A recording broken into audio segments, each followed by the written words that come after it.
បាទសូមស្វាគមន៍សម្រាប់ការចូលមកកាន់នៅវីដេអូបន្ទាប់ជាមួយនឹង Learning Techno បាទអញ្ចឹងថ្ងៃនេះខ្ញុំនឹងធ្វើការបង្ហាញបងប្អូនទាំងអស់គ្នាពីរបៀបនៃការបាទបង្កើតនៅ presentation ដោយយើងប្រើជា template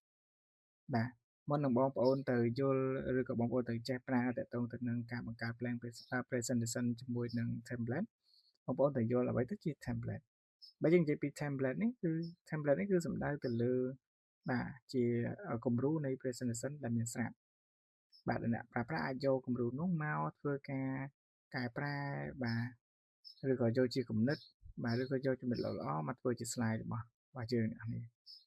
បាទអញ្ចឹងរបៀបនៃការបង្កើតនៅ plan presentation ជាមួយនឹង template បាទទី1បងប្អូនចុចនៅលើពាក្យថា file បាទបន្តទៀតបងប្អូនចុចលើពាក្យថា new បាទហើយបន្តទៀតបងប្អូនធ្វើការជ្រើសរើសនៅប្រភេទនៃ template ណាមួយដែលយើងគិតថាយើងអាចយកមកដើម្បីធ្វើការ edit ឬក៏យកជាគំរូឬក៏យកជាគំនិតក្នុងការបង្កើតនៅ presentation បាទហើយបន្តទៀតបងប្អូនយកកន្លែងពាក្យថា template បន្តទៀតបងប្អូនចុចកន្លែងពាក្យថា create បាទតោះឥឡូវយើងទៅមើលពីរបៀបនៃការធ្វើទាំងអស់គ្នាតើយើងទៅធ្វើយ៉ាងម៉េចបាទតោះឥឡូវខ្ញុំទៅធ្វើការបើកនៅ presentation មួយសិនមកបាទខ្ញុំសូមបិទចោលសិនបាទអញ្ចឹងខ្ញុំធ្វើការ search បើកនៅ PowerPoint បាទអញ្ចឹងនេះបាទដូចជាធ្លាប់បង្ហាញនៅការវីដេអូមុនដូចគ្នាបាទចឹងយើងអាចធ្វើការ search more template មកបាទអាចធ្វើការ search នៅ more template អញ្ចឹងឧទាហរណ៍ថាខ្ញុំចង់បានជាទម្រង់នៃ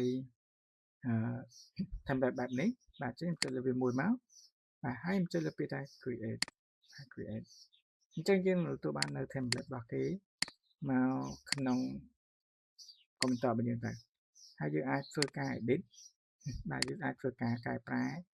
ឬក៏យើងយកជាគំរូកន្លែងឲ្យជាមិនត្រូវការយើងអាចលុបចោលបាទឥឡូវឧទាហរណ៍ថាខ្ញុំទៅបើក presentation ថ្មីហើយជាមួយ template ថ្មីបាទអញ្ចឹងចុចលើពាក្យ file new បាទអញ្ចឹងយើងអាច search នៅក្នុងកន្លែងនេះអ្នកអាច search keyword ណាមួយយើងចង់រកប៉ុន្តែបើសិនជាអត់ទេឧទាហរណ៍តែឥឡូវខ្ញុំយកជាទម្រង់ education បាទចឹងនេះគឺជាទម្រង់ education វាច្រើនដែរយើងណាបាទចឹងឧទាហរណ៍ថាឥឡូវខ្ញុំតទៅនឹង lab safety អញ្ចឹងទេអូខេខ្ញុំចុចលើវាមួយមកបាទខ្ញុំចុច create មកអូខេចឹងយើងបាននៅ template ថ្មីចឹងទៅបាទจะបាន template ច្រើនចឹងទៅអ្នកនេះណាបាទចឹងនេះគឺជារបៀបនៃការបង្កើត blank presentation ថ្មីដោយយើងយកជា template របស់គេយកមកធ្វើការកែប្រែដើម្បីទៅជារបស់យើងទៅឬក៏យើងយកជាគំនិតច្បល់ដើម្បីធ្វើការ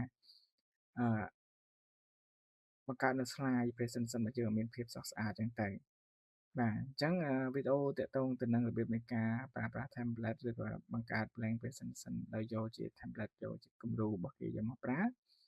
បាទសូមចប់ប៉ុណ្ណឹងបាទបើសិនជាបងប្អូនមានសំណួរឬក៏មានបញ្ហាផ្សេងទាក់ទងទៅនឹងការប្រើប្រាស់កម្មវិធី PowerPoint បងប្អូនអាច comment នៅខាងក្រោមវីដេអូបាទអញ្ចឹងសូមបងប្អូនជួយចុច Subscribe និងរូបកណ្ដឹងដើម្បីទទួលបានវីដេអូថ្មីៗបន្តទៀតបាទសូមអរគុណសូមជម្រាបលា